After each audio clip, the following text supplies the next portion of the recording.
Now, am I pronouncing this right? Mr. Ras Al Ghul? Welcome to MsMojo, and today we're counting down our picks for the top 10 villain reveals in movies. Nick loved a girl I was pretending to be. Cool girl. For this list, we'll be looking at the most memorable moments when the antagonist of a film is unveiled. We won't be including animated films, since those have a list of their own. Major plot points will be discussed, so beware of spoilers ahead. If there's a baddie that badly needs to be included, reveal your favorites in the comments. Number 10. Leonard forgot something important. Memento. Leonard Shelby suffers from anterograde amnesia, but forgetting things hasn't stopped him from pursuing John G., a man who attacked his wife and caused his condition. Okay, so what am I doing? Oh, I'm chasing this guy. Leonard often compares his story to another man with amnesia, Sammy Jenkins, who accidentally killed his own wife with insulin shots. After Leonard finds and kills the man he believes to be John G., his friend Teddy reveals to him that Leonard actually killed the real John G. years ago, but he forgot. We found him, you killed him. But you didn't remember. So Teddy has been using Leonard to kill ever since. Not only that, Leonard is actually the real Sammy. Leonard's wife survived the original John G.'s attack, but Leonard later administered a fatal dose. It was your wife who had diabetes. So it's really two villain reveals in one. Number 9. The real Jigsaw stands up. Saw. The Saw films may go overboard in later entries, but the original still has an incredible twist ending. It begins with two men, Adam and Dr. Lawrence Gordon, locked in a bathroom with a corpse. This is what they do, man. They kidnap you and drug you. Before you know it, you're lying in a bathtub and your kidneys are on eBay. The duo are victims of the Jigsaw Killer, a faceless serial killer who concocts elaborate games for his victims. Initially, a man named Zepp seems to be Jigsaw, but after Zepp is killed, a tape on his body indicates that he's just another victim of Jigsaw's machinations. Hello, Mr. Hindle. Or as they called you around the hospital, Zepp. That's when the corpse stands up, revealing himself to be the true Jigsaw. Now, that's a reveal that no one saw coming. Game over. Number 8. The Keys. Get Out. As he prepares to meet his girlfriend's family for the first time, Chris worries about their prejudices toward black people. He said I was the first black guy he ever dated. Yeah, so what? Yeah, so it's his uncharted territory for, I don't want to get chased off the lawn with a shotgun. His fears turn out to be justified, but there are also signs of something even more sinister. He insists to his girlfriend Rose that they leave, but as they're getting ready, Rose's parents and brothers surround him. Chris has a tense back and forth with Rose's dad while she searches for her keys. In life, what is your purpose? Right now, it's finding those keys. Yeah. And then, Rose reveals she's had the keys the whole time. She's not the exception to her family's diabolical plans. She lured Chris here to enact them. The scene is already incredibly nerve-wracking, and this masterful reveal puts it over the top. Rose. I don't know where they are. The way Rose's expression flips is truly terrifying. Number 7. The Supplier. 21 Jump Street. When Morton Schmidt and Greg Jenko go back to school as undercover cops to expose the supplier of a new drug, plenty of hilarity ensues. It has a crystalline structure. If you can't respect that, you're a butt muncher.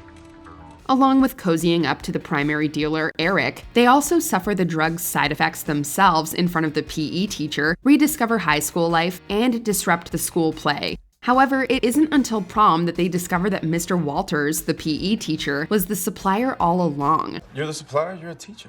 And I was stuck on a teacher's salary, bro. I barely paid my alimony. Walters' blasé attitude makes him an entertaining villain, and turns their confrontation with him and a local gang into an amusing finale, for us at least. Mr. Walters does not have a good time. Yes! You are under arrest!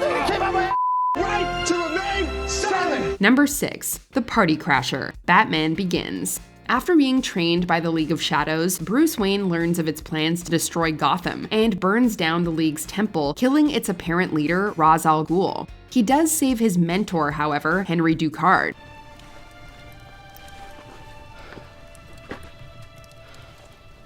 I will tell him you said he's alive. After returning to Gotham and starting to clean up the streets as Batman, he's blindsided at a party when Ducard shows up. Except Ducard is actually the real Ra's al Ghul, leader of the League of Shadows. We are back to finish the job.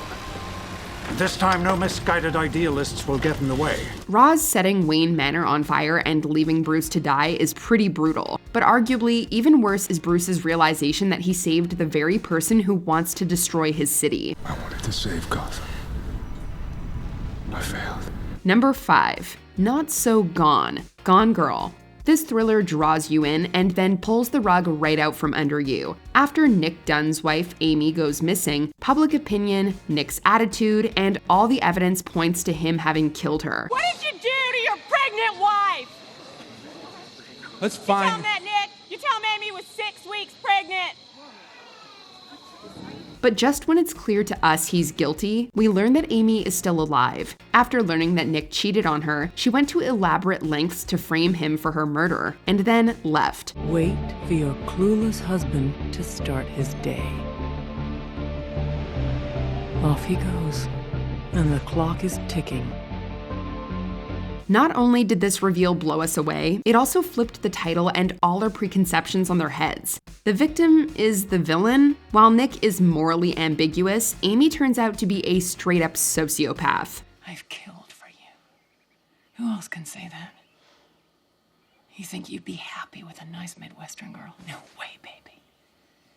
I'm it. Number 4. Mother. Psycho. The original slasher film, Psycho tells the story of Norman Bates. The quiet, awkward hotel manager seems to be continually under the thumb of his domineering mother, Norma. Mother, please. And then what? After supper, music? Whispers? Mother, she's just a stranger. She's hungry and it's raining out. Norma apparently kills young women who stay at the hotel, with Norman cleaning up after her out of misguided loyalty. She looms throughout the film, always in the shadows. However, in the film's climax, Lila, the sister of one of the victims, learns that Norman's mother is already dead. Mrs. Bates.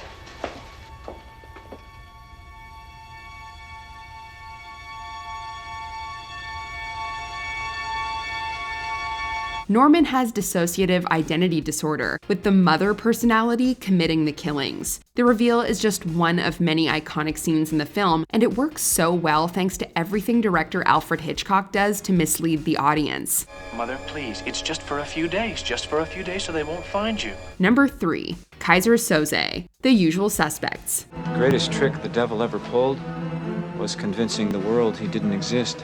The story of this neo-noir mystery is related in flashbacks, with the criminal Verbal Kint explaining how he and other criminals were blackmailed into a job by the mysterious Kaiser Soze. FBI agent Kuyan deduces that Verbal's associate Dean Keaton was actually Soze. Kaiser Soze's a shield, or like you said, a spook story.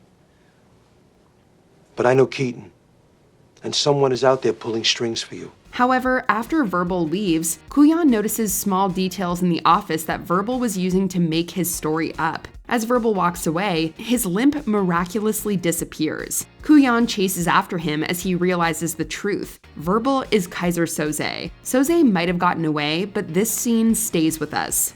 And like that, he's gone. Number 2. You Did This. Knives Out.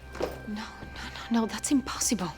It is the truth. The sequel, Glass Onion, also has a great villain unmasking, but you just can't beat the original. Rian Johnson's mystery film subverts expectations by seemingly revealing who was responsible for mystery writer Harlan Thrombey's death early. Is there a problem?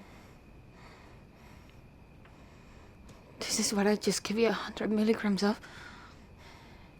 I messed up. His caretaker, Marta, accidentally gives him the wrong medication, and he killed himself to prevent her from being blamed. The rest of the film sees Marta and Harlan's estranged grandson, Hugh Ransom Drysdale, covering up the evidence. I can help you get away with this. And then, you're gonna give me my cut of the inheritance.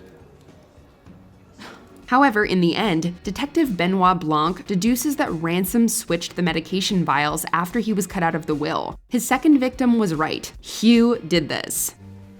Damn. Before we continue, be sure to subscribe to our channel and ring the bell to get notified about our latest videos. You have the option to be notified for occasional videos or all of them. If you're on your phone, make sure you go into your settings and switch on notifications.